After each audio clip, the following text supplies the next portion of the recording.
L'immobilier dans tous ses états. Une coproduction Radio Imo et le magazine Expression, le magazine d'information pour les professionnels de l'immobilier.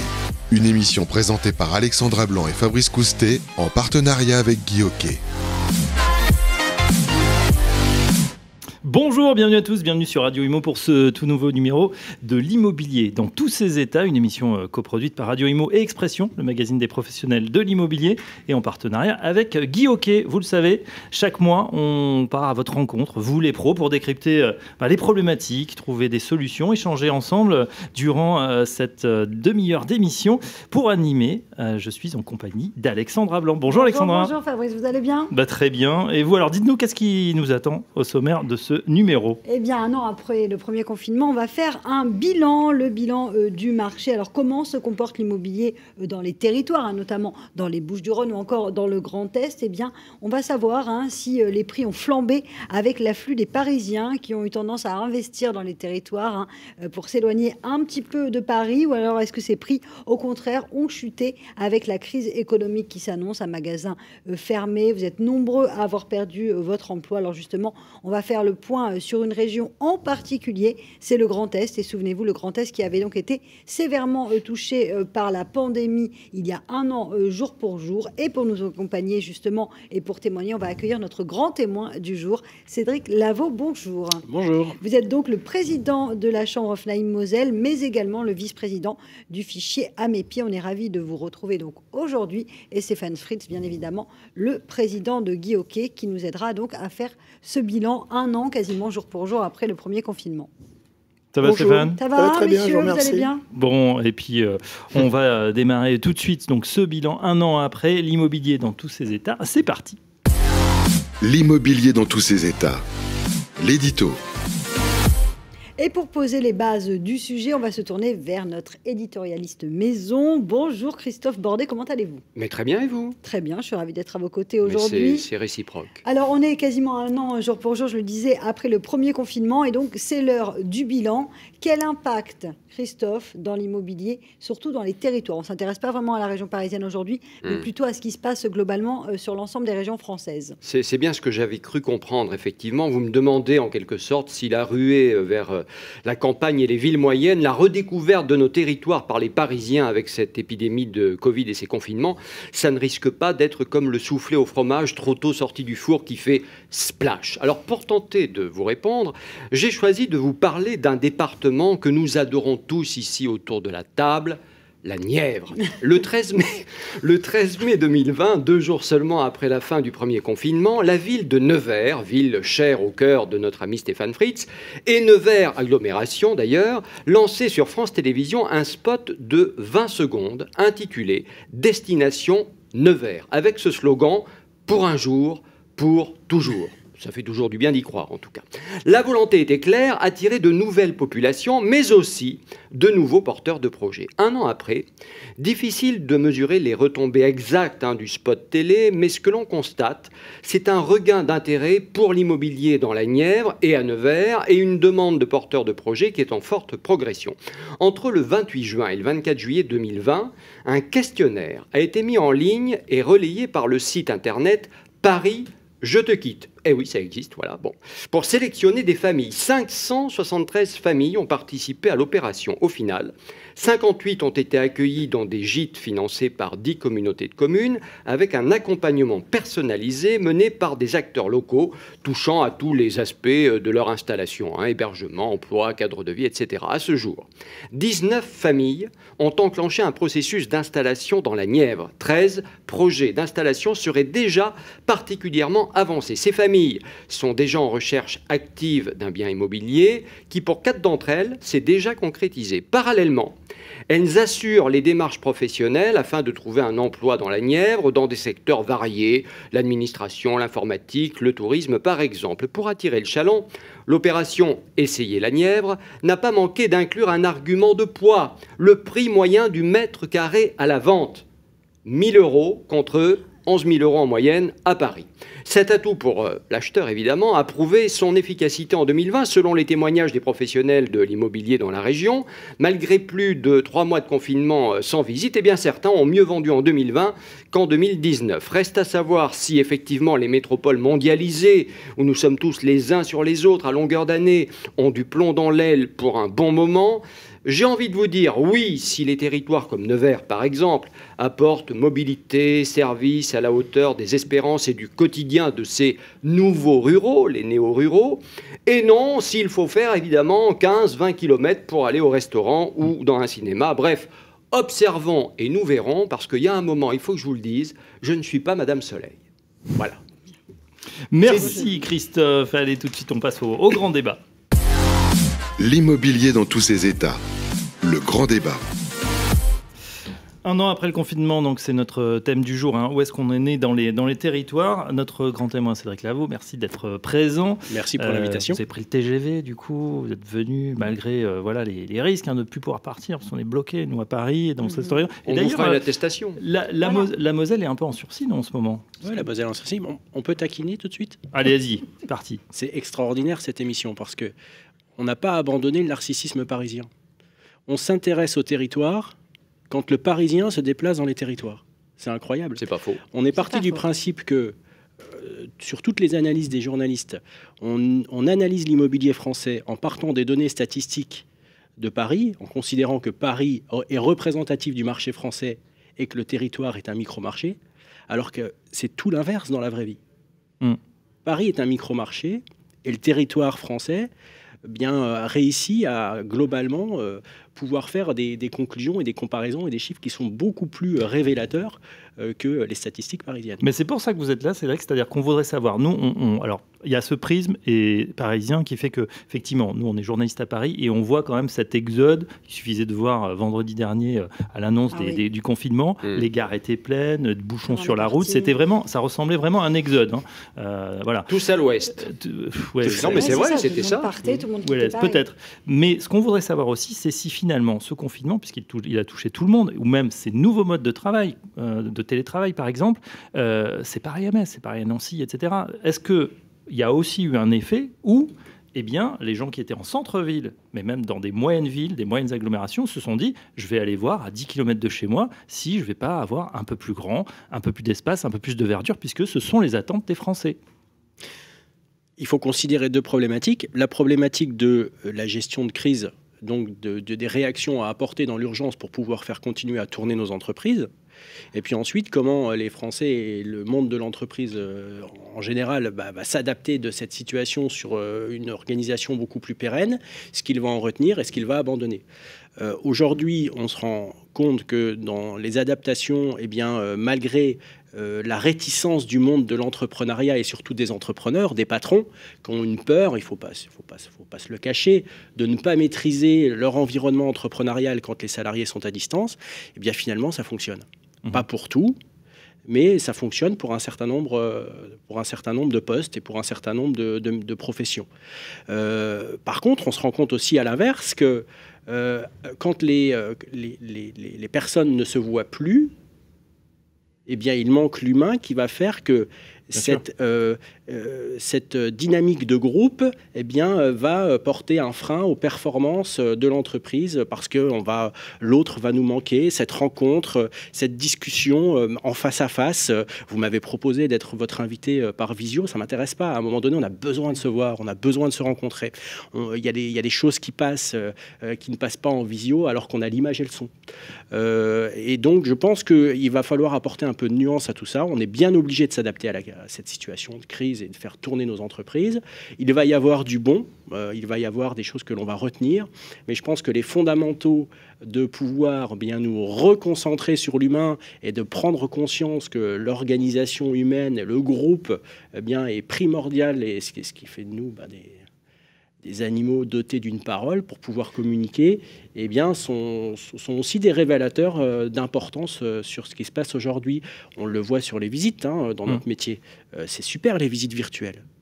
C'est génial. Mais ça ne remplace pas le vrai. C'est un outil. C'est un outil. Ça n'est qu'un outil. Un outil complémentaire pour vous, quoi. Au reste. C'est un outil complémentaire. Il faut qu'on s'adapte à à l'ère du temps, il faut qu'on s'adapte à l'habitude de consommer de nos clients, à leurs demandes. Le fichier Amepi, par exemple, permet à un client, avec son agent immobilier, d'avoir la totalité d'une offre sur un territoire. Eh bien, la profession a réagi à la demande de nos clients et s'est adaptée.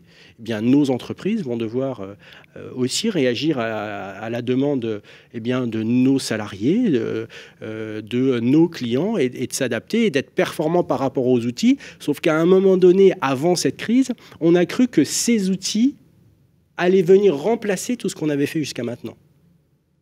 Mais ce n'est pas vrai. Mais juste une question, ça veut dire que par rapport à ce que l'on constate, départ des grandes villes pour aller en première, en deuxième couronne à chaque fois ou plus loin parce que le télétravail, pour vous c'est un épiphénomène là, qui est en train de se passer? On reviendra à quelque chose de tout à fait classique dans les mois qui viennent? On aura oublié ce qui s'est passé? Non, je ne pense pas, parce que je ne pense pas, parce que je suis comme vous, je ne suis pas Madame Soleil, je ne veux pas projeter des choses. Non, mais vous êtes professionnel du secteur. On peut observer. En tant que professionnel du secteur, et il y a beaucoup de professionnels qui l'ont oublié, un professionnel du secteur, ce n'est pas quelqu'un qui a la capacité de pouvoir lire dans l'avenir. C'est quelqu'un qui est le miroir de quelque chose qui se passe aujourd'hui. On relève un certain nombre d'indicateurs et en fonction de ces indicateurs, on peut imaginer différents scénarios. Alors, un des différents scénarios, c'est que l'entreprise se réorganise avec du télétravail et une organisation de l'entreprise qui soit plus à distance, et que les villes qui soient des villes de taille moyenne dans lesquelles on s'est rendu compte qu'il faisait bon vivre, mais aussi que financièrement c'était très accessible par rapport à ce que les Parisiens ont pu connaître, peuvent être un échappatoire compte tenu de toutes ces... Mais est-ce que on va aller au bout de cette démarche-là? Regardez un chiffre, la démographie parisienne, et qui peut contredire ici que ça fait 2 ans que Paris perd des habitants. Bien sûr. C'est vrai. Donc c'est déjà quelque chose qui est en marche. On est en train déjà de faire déconnecter le prix de l'immobilier parisien à la réalité financière du Français moyen. Et de son pouvoir d'achat. Et puis, on lui a fait prendre conscience qu'avec ce confinement, il y avait d'autres territoires qui étaient connectés en transport, avec des vies sociales agréables. Et puis, on lui a donné des idées. Maintenant, qu'est-ce qu'il va en faire? Ça ne nous appartient pas et on ne peut pas le savoir. En plus, avec le télétravail, on se rend compte que finalement, selon la branche dans laquelle on travaille, on peut finalement se déplacer et aller habiter dans le Nord ou encore en Moselle en travaillant depuis la maison. Donc ça, le télétravail, je pense que ça va amener encore plus de personnes à partir en province, non? Je vais plus loin que vous, moi.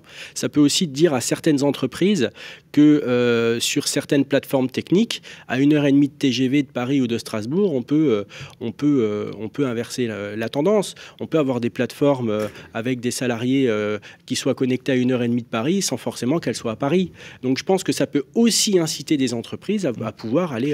Moi, je trouve juste une réflexion. On est un peu bobos quand même, là, les uns et les autres autour de la table, parce qu'on imagine que toute la France est en télétravail. Mais les gens qui sont en télétravail, c'est une minorité, c'est tout. Les gens qui ont besoin encore d'aller dans leur entreprise pour travailler, il y en a plein, les menuisiers, les mécanos, etc. Ils ne font pas du télétravail. Le boulanger, c'est compliqué. Et c'est la majorité, ben oui. Le coup de gueule. Non, Stéphane, mais c'est vrai. Attendez, on n'a pas entendu. Stéphane, vous étiez dubitatif tout à l'heure sur effectivement ces premiers effets. Est-ce que Non, je ne suis pas dubitatif du tout. Je rejoins ce que dit Cédric sur le fait qu'on ne sache pas. On a le refus de ne pas savoir. On est d'accord sur ce sujet-là. On a mis des marqueurs. Ça a été tellement atomique comme réaction. Cette pandémie, personne n'avait vécu ça avant. Et aujourd'hui, comment ça va se réorganiser demain? Je veux bien qu'il y ait une part, je pense qu'il y aura une part du télétravail et une part de présentiel. Mais la part de télétravail, si on la pousse trop loin, se poseront les questions suivantes. Si jamais un graphiste, par exemple, pour qui ça se pose pleinement, on peut avoir un graphiste 5 jours par semaine chez lui et il fera le même boulot que si jamais il était à côté du bureau. Mais à ce moment-là, la question sera posée au patron ou à l'actionnaire de pourquoi je ne le mettrais pas à l'île Maurice, au Maroc ou en Tunisie. Donc, à un moment donné, les équipes, elles ont besoin d'être ensemble. Je rejoins ce que dit Cédric. L'atterrissage, évidemment, nos organisations vont changer. Les organisations de travail, et en ce compris de vie. Mais je ne pense pas qu'on atterrisse très très loin de ce qu'on a vécu avant. Ça va se réorganiser, à mon avis, à la marge. Il y a ce qui est aujourd'hui de l'ordre du sensationnel, ce qu'on vit en ce moment. On fait un coup d'ascenseur très haut, très bas. L'atterrissage ne sera pas très très loin de ce qu'on vivait avant, parce qu'on a très envie de revivre comme avant, d'ailleurs, pour commencer. Donc je pense que chasser le naturel, il revient au galop. on reviendra dans des conditions normales de travail avec... Et là, pour le coup, ça, c'est une très, très grande avancée digitale et d'organisation professionnelle. On va améliorer, puisque la visioconférence a amélioré nos organisations de travail, notre efficacité. Le télétravail a amélioré nos cadres de vie personnels et professionnels. Je pense qu'on ne va pas perdre, par contre, tout ce qui a amélioré aujourd'hui nos conditions de travail. Pour rebondir sur ce que dit Stéphane, qui, aujourd'hui, accuse le coup d'un confinement et de ne pas pouvoir aller travailler normalement dans son entreprise? C'est pas le patron. C'est les salariés qui crient « Oh non, pas encore, on a besoin, on veut sortir. Sortons de chez nous, on n'en peut plus, on veut voir nos collègues, on veut avoir une vie sociale. » On veut manger à la cantine, c'est vrai. Hein, c'est pas le patron, c'est pas le patron qui pleure. C'est le patron aujourd'hui qui dit aux salariés « Attendez, parce que là, je prends peut-être un risque, c'est pas normal, il faut que je fasse attention, restez peut-être en télétravail. » C'est l'effet inverse. Alors qu'au premier confinement, c'était autrement. C'était tout à fait autrement. C'est vrai que là, je reviens sur l'immobilier. On avait fait avec Radio Imo un tour de France lors du deuxième confinement. Et on s'était baladé, entre guillemets, sans bouger du studio, sur toutes les régions. On avait observé quand même que, même si l'année a été faite de stop and go, ça s'était plutôt bien passé, avec 980 000 transactions. Et de manière quasiment uniforme, tous les territoires en ont bénéficié. C'était une année quand même dynamique. Comment ça se passe aujourd'hui, ce début d'année, pour vous, sur votre territoire en Moselle? On continue sur le phénomène, on continue sur cette courbe de dynamisme, avec un manque de biens. Je ne vais pas mettre un point, je vais mettre une virgule, comparativement aux clients acquéreurs que l'on a en face de nous. C'est-à-dire que je ne sais pas aujourd'hui vous dire si on a un manque cruel de biens ou si on a une telle demande que finalement nous sommes frustrés de ne pas pouvoir satisfaire tout le monde. Donc on est focus sur le mandat, sur le stock que l'on doit rentrer et on travaille à flux tendu. D'accord. Il n'y a pas assez de mandats qui rentrent aujourd'hui. C'est un marché de vendeurs, très clairement. Si vous vouliez vendre votre bien dans quelques années et que vous vous interrogez sur le bon moment ou pas le bon moment, ou plutôt dans quelques années, bien, c'est le bon moment pour vendre. C'est un marché de vendeurs. Aujourd'hui, c'est le vendeur qui a la main. Et l'acquéreur, il nous appelle. Ça veut dire qu'au niveau prix, on a la main. Ça veut dire plusieurs choses. Si on est vendeur. Ça veut dire plusieurs choses. Ça veut dire que au niveau prix, on est à la main, mais il y a quand même une réalité de marché, parce que nous, pour rentrer les mandats aujourd'hui, on dit aux vendeurs, c'est vous les patrons, hein, nous on est là à votre service, on a un devoir de conseil, donc on pense que votre bien vaut tant. Voilà, pour telle et telle raison, et par comparaison à tel et tel bien qui sont vendus à territoire égal et à prestation égale. Maintenant, vous voulez essayer plus parce que vous avez senti cette espèce d'euphorie, on va essayer. Mais dans 3 semaines, il faut vite se recaler à la réalité de ce qu'on vous a dit si ça ne fonctionne pas. Mais on ne peut pas vous frustrer, on va essayer. Si on ne lui dit pas ça, le client ne le confie pas le mandat, il va chez le voisin. D'accord. Et on se rend compte que 9 fois sur 10, on doit recaler le prix quand il est déraisonnable. Donc, sinon, ça part pas. L'acquéreur, il n'est pas fou. Il y a quand même une réalité de marché. Donc, il y a un petit effet plus qui va faire que pour l'avoir, il ne va pas prendre de risques, il va devoir être réactif. Donc, il va se dire, mais si on est en déconnexion complète par rapport au marché, on n'a pas la demande. Ouais. Mais est-ce que c'est vrai que, par exemple, les petits biens dont personne ne voulait, qui étaient un peu en bas de... En fond de cuve, un peu. La lie. Non, mais des produits qui n'étaient pas très sympas, mais à petit prix, sont partis, tout est parti. Oui, il y a une pénurie énorme sur notre secteur messin et en Moselle. Sur les petits biens, je pense que c'est une tendance nationale. C'est aussi lié à un transfert d'épargne. On sait que depuis la période de confinement, le Français n'a jamais autant épargné. Bien, il y a des transferts. Aujourd'hui, l'immobilier a toujours été une valeur refuge. Et je ne dis pas la pierre, je dis l'immobilier, parce que dans l'immobilier, il y a la valeur foncière. Qui prend de plus en plus de part. Depuis le Covid, ça n'est plus qu'une valeur refuge sur le plan financier. C'est aussi une valeur refuge sur le plan symbolique. C'est devenu le cocon dans lequel on doit être là, c'est notre base, c'est notre camp de retranchement, on a la famille. C'est rassurant. C'est rassurant, donc on doit s'y sentir bien. Et c'est encore plus une valeur refuge sur le plan financier parce qu'on a beaucoup plus confiance à cet argent qui est là dans notre bien immobilier que sur un compte en banque, parce que le Français se dit mais avec toute cette dette qui est accumulée, tout cet argent que l'État met dans le système pour faire tourner les entreprises, le chômage partiel, etc., bien finalement notre argent il est mieux dans quelque chose qui est visible directement sous notre contrôle et qui sera un bien immobilier plutôt que sur un compte en banque.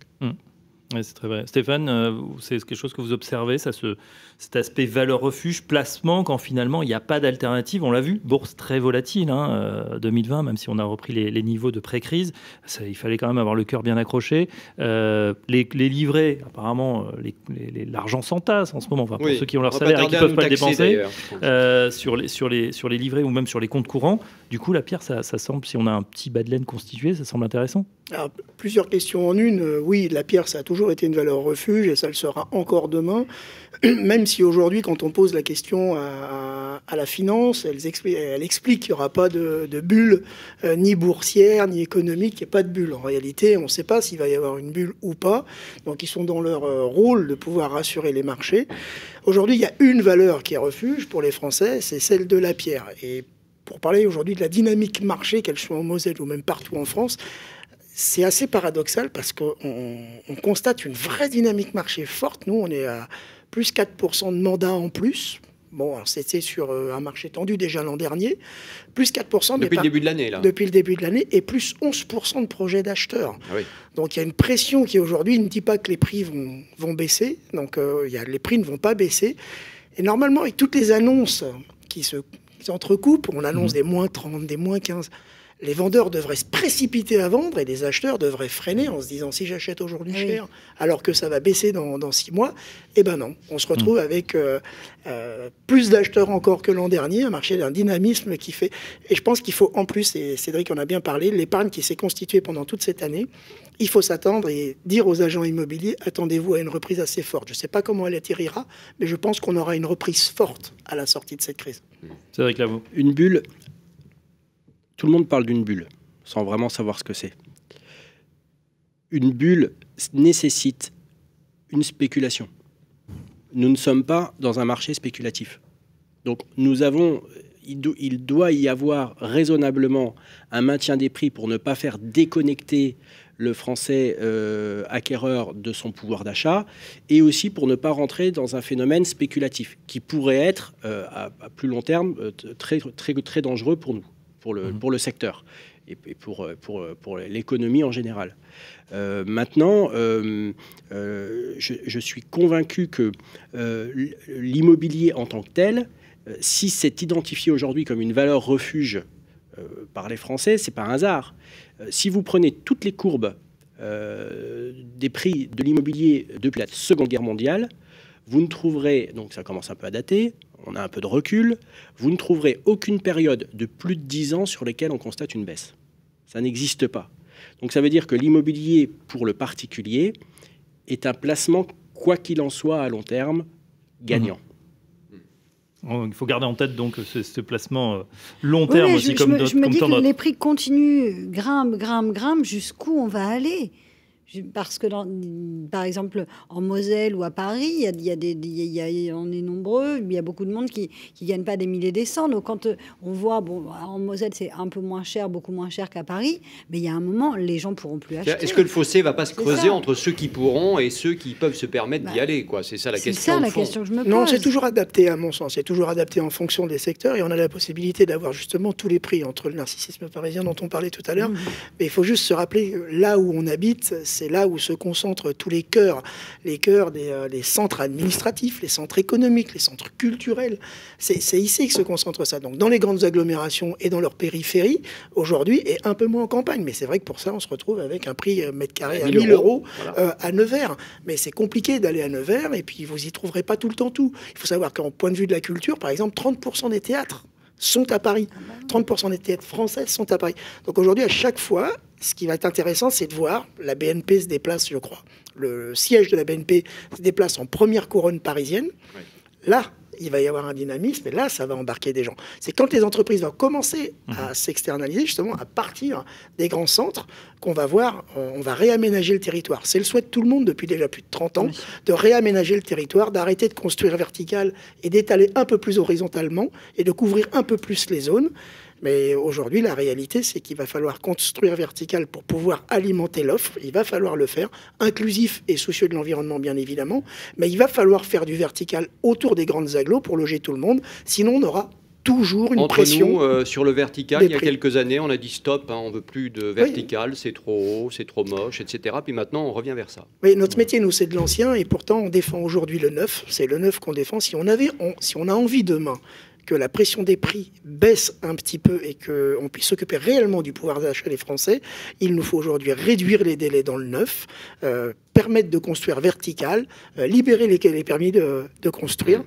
Donc il faut aider le neuf, je pense, et c'est ce qui aidera l'ancien par effet de domino. Il y a un phénomène de cascade qui s'opère. On parle de la crise sanitaire. Et on ne parle pas d'une crise qui va être bien plus importante que la crise sanitaire, celle de l'après. C'est cette crise logistique qui va arriver, cette problème d'intendance et ce problème de livraison des matières premières qui font considérablement augmenter les coûts. En valeur vénale, on sait que l'immobilier neuf et l'immobilier du parc existant ont une décote d'à peu près 20%. Mais ce qui détermine la valeur du parc existant, c'est l'immobilier neuf, c'est lui le vecteur de la cote. Et ce qui détermine le prix de l'immobilier neuf, c'est le prix du foncier et le coût de construction. Aujourd'hui, pour vous dire que nous sommes en train d'ouvrir des appels d'offres sur des projets en cours, on a le vertige quand on regarde le devis des entreprises sur les coûts de construction à venir. Parce que les entreprises anticipent cette crise logistique à venir avec des augmentations des matières premières considérables. Donc, oui, est-ce que ces prix vont-ils continuer à grimper et est-ce que les Français vont continuer à pouvoir acheter? Je ne comprends pas. Pourquoi cette augmentation des matières premières, concrètement? Par pénurie. Pénurie, crise sanitaire. Par pénurie. Ça va être les conséquences de la crise sanitaire. Sortons du cadre de l'immobilier. Je suis allé chez mon revendeur de vélos ce week-end. Ils n'ont plus de vélo. Ils n'ont plus de vélo. Et ils annoncent 1 an et demi de délai. Il est en train de se faire des stocks de pièces parce qu'il sait, et les fournisseurs l'ont prévenu, qu'il n'aurait plus de stock. Certaines marques ne recréent pas de modèle 2021. Parce qu'ils n'auront pas la possibilité de refaire fonctionner une... Mais là, ça veut dire quoi dans le bâtiment? Ça veut dire qu'on va manquer de quoi? On va manquer de ciment, on va manquer de plâtre, on va manquer de tuyaux, oui, on va manquer le prix du fer, le prix des matières premières. On le voit déjà, qui est déjà en train de grimper, effectivement. Alors ça se voit. Bon, il y a un exemple encore plus simple, c'est les composants électroniques, hein, où il y a une vraie pénurie, notamment sur les puces. Donc là, ça monte de manière effectivement astronomique et ça devient un vrai problème. Demain, effectivement, pourquoi pas le bâtiment? On voit déjà les prix du cuivre, les prix de l'étain, les prix du zinc qui sont en train de grimper. Vous voulez dire, Cédric, que ça va se surajouter à une crise, déjà, on peut dire, crise du foncier, où entre le confinement, les nouvelles mairies les très municipales, vertes, oui, les conséquences. et les difficultés qu'on a à faire sortir des projets, puisqu'on est en pénurie, il n'y a pas assez de logements. En plus, il y aura cette équation économique compliquée demain. Je vais vous donner, on ne va pas parler de la langue de bois, j'ai plus 15% d'augmentation d'un projet l'année dernière, à la même époque, sur des ouvertures de plis d'un coût de construction à des ouvertures de plis qu'on vient de faire il y a un mois. C'est 15%. C'est énorme. Donc ça va coûter plus cher de construire un immeuble. Ça va coûter plus cher de construire un immeuble. Donc qu'est-ce qu'on fait mécaniquement? Notre budget qui a été fait, parce qu'il y a une inertie dans le temps des projets neufs, notre budget, notre grille de prix qui a été faite il y a un an, sur laquelle on a prévendu 50%, eh bien on la gèle et on réaugmente les prix. On n'a pas le choix. Parce que mon bilan ne tient plus. Ouais, mais ça veut dire que demain, ça sera plus cher aussi pour les acquéreurs. Et l'impact de cette montée des prix du logement neuf, qui est une réalité des promoteurs, eh bien, va nécessairement avoir une répercussion sur l'immobilier et sur le parc existant, puisque la valeur vénale du parc existant part de la réalité des logements qui sont mis en stock sur le neuf. Est-ce qu'on peut, pour terminer l'émission, Cédric, vous qui êtes aussi un professionnel et de votre territoire, qu'est-ce qu'on peut trouver en ce moment chez vous d'intéressant pour ceux qui nous écoutent, qui disent bon, là c'est le moment, on a parlé de valeur refuge, on a parlé aussi d'épargne, de placement, et puis de territoires qui sont aussi attractifs, qui changent, évidemment, toute l'agglomération messine. Qu'est-ce que vous avez en stock? Alors, pas grand-chose. Rien, bon. On a du stock, on n'a pas grand-chose. Pour vous donner un ordre d'exemple, je parlais de la MEPI. La MEPI, sur notre territoire, est représentée par 2 alphas. Les alphas, c'est des animations locales. Donc, on a à peu près une 50aine de professionnels sur ces 2 alphas. Donc, les 2 villes, Metz et Thionville, représentés par 2 présidents. Et ces 2 alphas, il y a 4 ans, c'était 1000 mandats exclusifs en stock. J'ai regardé ce matin avant de partir, 450. Moins de la moitié.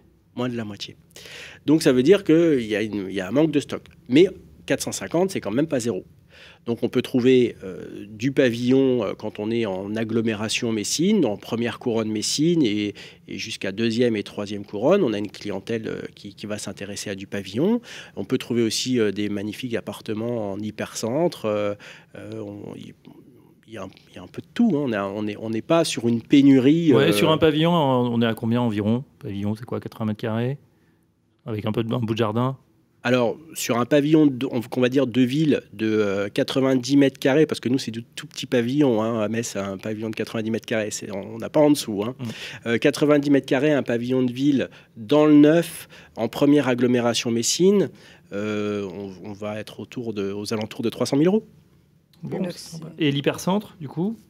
L'hypercentre, on a des prix qui vont varier dans le parc existant, puisqu'on n'a pas de neuf. On va varier sur des prix entre 2500 et 3300 euros pour l'immobilier d'exception. Et dans le neuf, sur un quartier qui jouxte l'hypercentre, qui est le quartier Sainte-Thérèse, on est sur des prix autour de 4000, 4500 euros, 5000 pour les plus beaux logements, les attiques, les grandes terrasses, etc. Mais là, on est vraiment sur du marché de niche.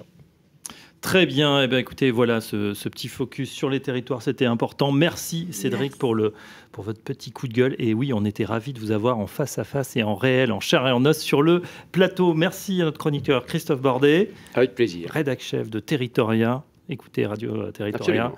Merci Alexandra Blanc. Merci beaucoup Fabrice. Merci Stéphane Fritz. Merci à vous. Cédric Lavaux, merci. Merci pour On l'invitation. se retrouve dès le mois prochain pour un nouveau numéro de l'immobilier dans tous ses états.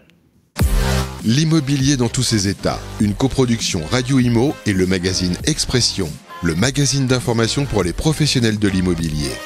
Une émission présentée par Alexandra Blanc et Fabrice Coustet, en partenariat avec Guy Hockey, à réécouter et télécharger sur le site et l'appli radio.imo et sur toutes les plateformes de streaming.